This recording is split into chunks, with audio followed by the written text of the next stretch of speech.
Welcome to True Crime and Coffee Time, where I didn't sleep worth a lick, and then I went and biked for a couple miles, so I slept immediately when I got back. So we're gonna do two. That's why I'm reporting it a little differently. So we're gonna do the first one, we'll make our drink, and do the second one. So this is technically Thursday, May 11th. Rebecca White. The hunt. Carr left 25 rounds of ammunition and his hat at the scene. He believed both women were dead, and may have expected the bodies wouldn't be found for some time. Police released kind of a drawing, a sketch of Carr made with Brenner's help.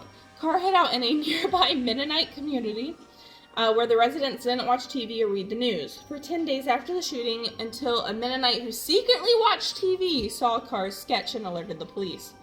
Carr was arrested and charged with first and third degree murder, attempted murder, counts of assault. His attorney, Michael George, explored several possible defenses, including the insanity plea, but after Brenner confirmed in a hearing that she and White were dating, he settled on a vision of just they call it a gay panic defense.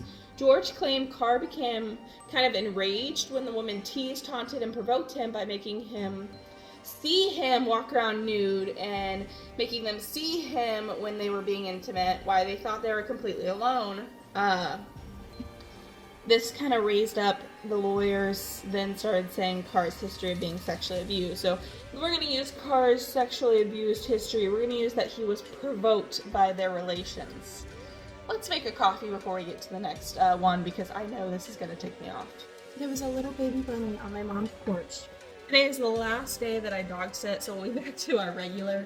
I dog sit and babysit today, but it's the last day. Go back to my normal routine, and then I will be rocking and rolling. I literally told my husband last night, I don't know if I'm going to make any more cold brew, because I don't know if I want it. I totally wanted it, so I made a little. I made a little bit. And then we're just going to simplify. I really liked the combo I made the other day with her chestnut praline. So we're going to do the chestnut praline skinny syrup. This is a Rocky Road cold brew. And then we're going to put in the Silk Mocha Almond Milk Creamer, which I'm glad I'm almost done here because barely any in there. Oh, that's good. All right, let's continue.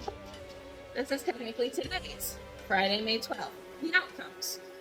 In an unexpectedly progressive decision for a kind of this big conservative district in rural area, Judge Oscar Spicer, who was the president over Carr's case, ruled that White and Brenner's sexual orientation was just inadmissible. He also disallowed evidence referring Carr's own sexual trauma without the defenses. Carr took a plea deal to avoid the death penalty and was sentenced to life in prison without parole.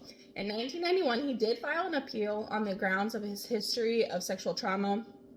It should have been admissible, but he was denied. In an 1899 book about crime, Carr claimed that he was feeling resentment towards the woman that day for parading around. The shooting was an accident. Of course, that's why he shot so many times. It was an accident that occurred when a deer was hunting ran in front of the women. Oh my gosh. White's death in her hearing, 8 bullets, a one-woman story of surviving anti-gay violence, was published in 1995. Wow, that is a bad excuse. Here's the cover of the book if you're interested in maybe reading more about this story.